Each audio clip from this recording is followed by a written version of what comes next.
Leave home or to go to a fight without my Reese's, so I wouldn't be able to do an interview, wouldn't know what to say. I've been working on Reese's to hit me up. I don't even need sponsorship. I want to tell the truth. I want them that they downsized their bag since like my 720 knockout. I had this really big jug and then I couldn't find it anywhere, so. So do you always prefer the pieces as opposed to the full peanut butter cup? I like all of them, to be honest, but I prefer the Reese's Pieces for my fight because they're pieces, so everybody can have some. Sharing is caring. Definitely want to get into your fight, but I want to ask you, kind of a unique moment over here, right? Not often that you see the wife of your opponent on the way to speak. So can you just talk about, what was said there and why you felt the need to talk to her briefly? I have a wife now. I'm just recently married, 6 months. I have Colby Northcutt Daniels. So I know what it is to go with your significant other through a fight camp. I know the highs, the lows that come with it. There's a lot of joy. There's a lot of pain in wearing a hurting sport, so to speak, sometimes. So I know it can be an emotional roller coaster. So I just was showing my respect. My wife and I were talking about, oh, we want to be the first like husband and wife to fight on the same card, but we didn't know if obviously that happened. And then sure enough, the same weekend, my opponent and his wife is fighting on the same card. I'm like, oh, they just blew up our spot. But no, just I enjoyed fighting her husband. I was looking forward to the challenge because he was very experienced, and I want to show the MMA world that I'm ready to level up, and I think he was that next level of what I needed, and I'm looking to continue to grow. Yeah. And I was just, again, paying my respect. For me, I go out there and I compete, but I'm a martial artist at heart, so for me it's about the respect, focus, and discipline. So even though we're out there punching and kicking each other, I have no ill will towards my opponent or his family. I want him to return to his wife and his children, just like I want to return to mine. Very nice. Very dominant performance by yourself this evening. What did you think overall of how things went in there? I mean, things went great. My coaches were happy with me. For me, I have, I have different visions of different things that I want to do. You guys saw a little glimpse of it on my last fight with the 720. With this one, I had some different things that I wanted to perform, so I didn't necessarily get the finish that I wanted. I don't mind finishing with the ground and pound. I just don't think it's as elegant. It's not as sophisticated. I'm not able to finish it with my pinky up or something, so to speak. But no, I wanted to. I like to have big finishes, things that'll be heard kind of like around the world. So I wasn't able to get that finish, but I did get the finish.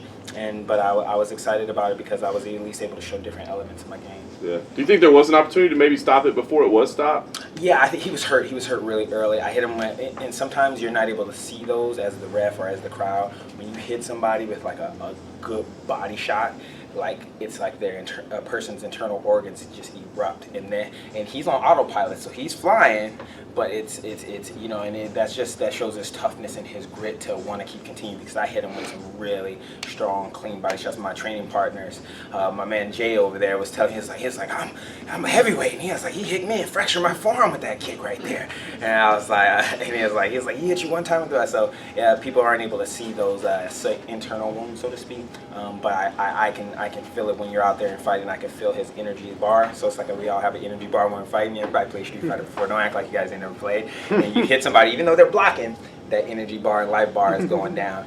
And I felt that was what was happening. Yeah, last thing for me, I mean, you're focused on MMA for the time being. You're talking about leveling up. I mean, give us the idea. Where do you think you go from here? I mean, what level are you on now at this point?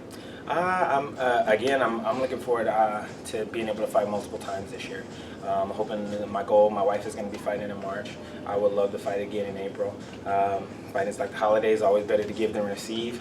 I didn't receive a whole lot, so I'm ready to get back in the training lab and classic fight team and get back to work this week. So I would like to fight again in April and then come again in like July or August. I need to give, I want to level up on my next opponent as well. And then, to be honest, I'm looking to go up in the top tier. Bellator's welterweight division is amazing. We have an amazing champion as the welterweight champion in Douglas Lima. I think I'm a fan, to be honest. I think he's a champion that other champions should model after. He's a family man, a man of God. He's a great role model. You don't see him out there hitting people or doing anything like that. So I would like to level up and eventually fight for that title. So eventually fight some of the top guys in the food chain. Raymond, I'm sorry. Go ahead. Go ahead. All right, cool. You are the real deal. Did that come at all from Evander Holyfield? Is that someone you look up to, or that has nothing to do with it? Yeah, Holyfield was an amazing talent back in the day, and when I was coming up, it was like him and Mike Tyson. I'm like, oh man, you know. So yeah, he was somebody that I looked to. I loved his style, I loved his heart, I loved his grit. I loved how he was able to do it for such a long period, even when people thought he wasn't going to be able to. Even at an older age, he was able to do it. So when I was a young man, it was, and then the RD is my initials as well. So I felt it was like meant to be. And then the human highlight reel, I guess everybody kind of just started naming me that, so I just kind of rolled with it. Last quick one for me. You had 10 years between your first MMA fight and this 2-fight win streak you're on. What was that about? Had you planned to have a career starting in 2008? And then also, did you pay attention to MMA in all these years between when you first jumped in? My first one, I was a young man. I had an opportunity presented itself, and being a young man, undefeated kickboxer at the time.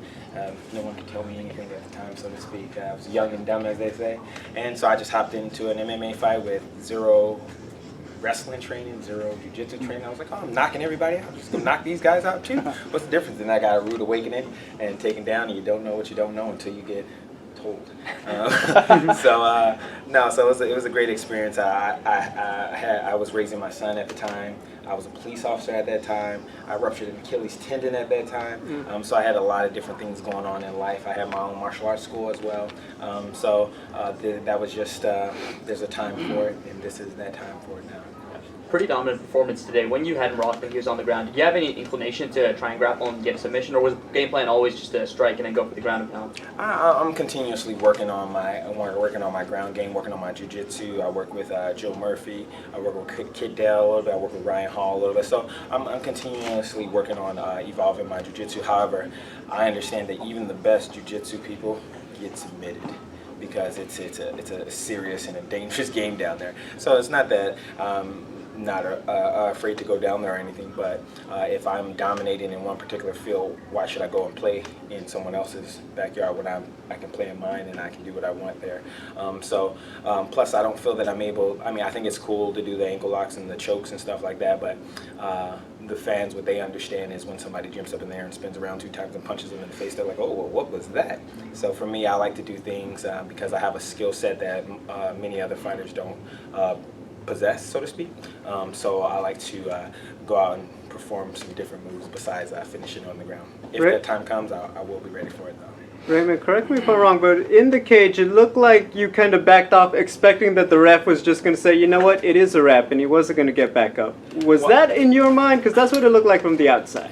Well, it took him a while to get back up, to be honest. So, I don't know if there's technically a rule, because it is MMA and there is ground fighting and stand-up fighting, but in kickboxing or any type of fighting, if I hit a man and he goes down and he's not able to get back up on his own will immediately, I thought the fight would have been stopped or whatever the case was. That wasn't the case. Obviously, the ref is in there and he's doing his job, and he can't drop my Reese's.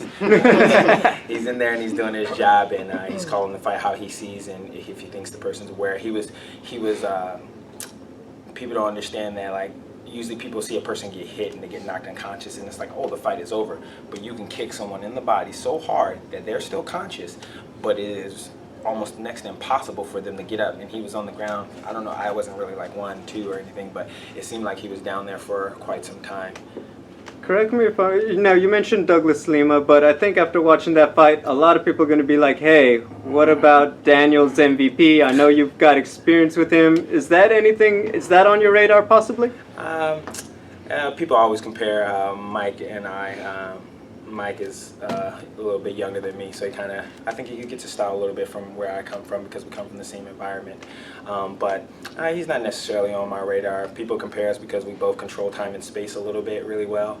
I think we're completely different fighters, to be honest. But people see that movement and that distance because we come from a similar background. I don't really necessarily have an interest to fight him off the bat or anything like that. If he had the title, I want to be the best, and that's if you check my resume, no matter what league I've ever competed in, I've always risen to the top. When I did it in my sport karate days, I did it in WCL with Chuck Norris, I did it in Glory, I did it in Bellator kickboxing, and now I've arrived at Bellator MMA. And if you check my resume, every time I've risen to the top and I've obtained that title, so that's where I plan to go now as well. Were you happy of your grappling tonight? Because there was actually a bit of grappling. Were you happy? And more importantly, were your coaches happy of your grappling? My coaches were, they were like, you got to use some of this stuff we worked on. I was like, yeah, you know. So I mean, I love my coaches. They're super patient with me. They know I'm a workhorse. Don't mind me if my eyes get distracted. My teammate Juan is fighting at the same time right now, so multitasking. But my coaches are very patient with me. They give me the tools that I need in order to make sure I'm able to perform each time I'm out evolving. So this is the evolution of my game. And it's just the beginning, so everybody's getting to see like a little, you just get just a little taste, like this little bite-sized bag of Reese's. It's not the whole big bag that they used to give me, but when I get that big bag and when I'm able to do it, I'm looking forward to it. So I'm looking forward to continue to grow. Like I said, I want to fight again in April, then I plan to fight again in July, and then come towards the end of the year, I'll list. I know Bellator doesn't necessarily have a ranking, but I'll do a ranking of who I believe is the top guys here in Bellator. And I would like to fight somebody up in there just to continue to challenge myself, because I'm not here to take over. I'm not here to take part. I'm here to show everybody that I am and will be the greatest of all time. They always say, Conor McGregor, he has the red panties, fucking fighting him. I guess I'm gonna call mine the brown draws event. I'm gonna spin kick the doo-doo out of the shit out of everybody. No, I'm just joking. But no, good fun. I'm here to have a great time, continue to push myself, and continue to raise the bar, to be honest. Well, thanks very much. Congratulations. Thank you guys. Hey.